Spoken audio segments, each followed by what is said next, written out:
in the Eastern Conference, I got to give them their props, even though I really don't want to. The Cleveland Cavaliers, man, this team has won 10 straight games. Whew, they've been killing it. They're first in the Western Conference, still 50 wins, 10 losses so far. You got to give credit where it's due. And the Cleveland Cavs, man, they look good. DeAndre Hunter has looked good coming off the bench. And he makes them, honestly, a lot more scary than what they already have been throughout the course of the season, because Hunter comes in and he gives buckets, man. He's coming off the bench, he's giving you hell, man. I think if he was already on the Cavs in the start of the season, you could argue him for sixth man of the year, honestly. And yeah, I wouldn't be mad at anybody who continues to make that argument, even though he hasn't really played a certain amount of games with the Cleveland Cavaliers. But man, that team has been rolling. Also in the Eastern Conference right now, the Detroit Pistons, they have been balling, as you know. That win streak did come to an end, but they are 9-1 in the last 10 games that they've played so far. So you got to give them credit, and I'm telling you, they play great basketball. So you got to keep an eye out for those guys. Also in the Western Conference, you got some good teams over there as well. Oklahoma City Thunder, they won 8 out of their last 10 games. The Los Angeles Lakers, 6-game winning streak right now. They've won 8 out of their last 10 games. Also, too, the Denver Nuggets, 7 of their last 10 games as well. So you got some teams in the West that's spiking it up for competition, and that's just kind of one of the things where I want to drive this show right now is just, the Western Conference and the Eastern Conference, to me, is just very wide open.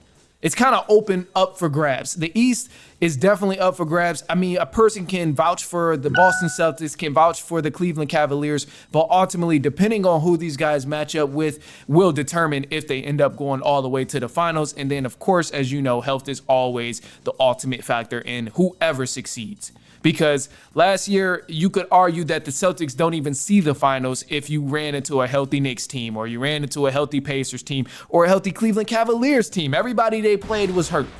And the last thing we want to see is a repeat of teams falling down and not being able to stand up and toward the end of the season. But the way I'm looking at it now, all the records between the 4th seed and the 6th seed in the Eastern Conference are very close. They're no more than 2 games apart. Actually, they all got 34 wins from the 4th to the 6th seed. So looking at this and seeing the Pistons there, the Pacers, and the Milwaukee Bucks, all of these teams can beat each other. It's just going to be a thing of who plays who and how well these guys lock in and play each other, and how well coaches adjust to the new opponent and the new matchups that they have to look at in the series. Because right now, man, it's close in the Eastern Conference. And even if you jump to the West, it's the same way. But specifically in the East, of course, Pistons been playing great ball, but depending on who they match up against, they might not see the second round. And you could say the same thing for the Knicks. Depending on who they match up against, they might not see the second round, even though they're the 3rd seed right now. I think the only team that has, as of right now, a guaranteed slot or guaranteed, who have my confidence in terms of a guaranteed trip to the second round, will probably be the Cleveland Cavaliers. But even then, that's no joke, because the Orlando Magic, they're a young team. They're nice, though. They're nice. Miami Heat, they're scrappy. Like, it's no rest. It's no ifs, ands, or buts in this playoff series coming up. I feel like in the Eastern Conference, it's easily up for grabs. You got a lot of teams here you can make an argument for, but ultimately it's going to buckle down to who makes the adjustments, who plays good basketball, who's more consistent, who's playing defense.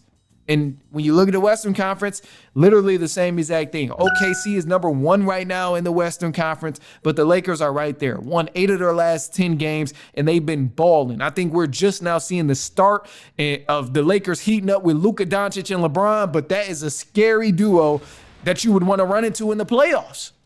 And it gets even worse in the Western Conference, because you look at the 2nd seed all the way from the 5th seed, and it's 1 or 2 games apart. They all got 38 wins. The 3rd seed and Denver Nuggets got 39 wins, but yet they're behind the Lakers right now because they played more games.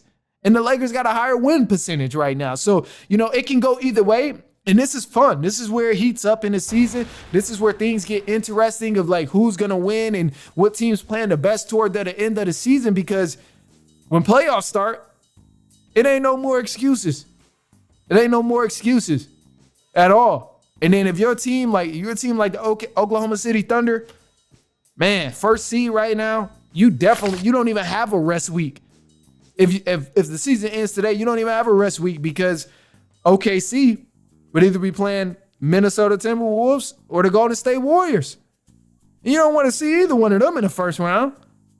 So I'm loving where we are right now. I'm loving where we are in the season. It's a lot of competition right now.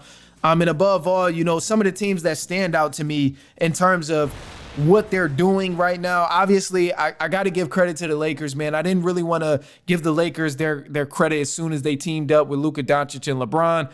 But now we're starting to see this team really adjust and lock in and gel well with each other because they've been playing good, and watching them from just a strictly ball playing perspective and what they're doing on the court, minus out the score, take away the big names and all of that, they look good. They look like an actual unit. They look like an actual team. And I can't even imagine if they had a center at this point because it would just be ruthless. It would be ruthless. I still think, I will say, if the Lakers run into the Denver Nuggets, they're going to run into some problems. But that's just one of them things where it's all about matchups in the playoffs.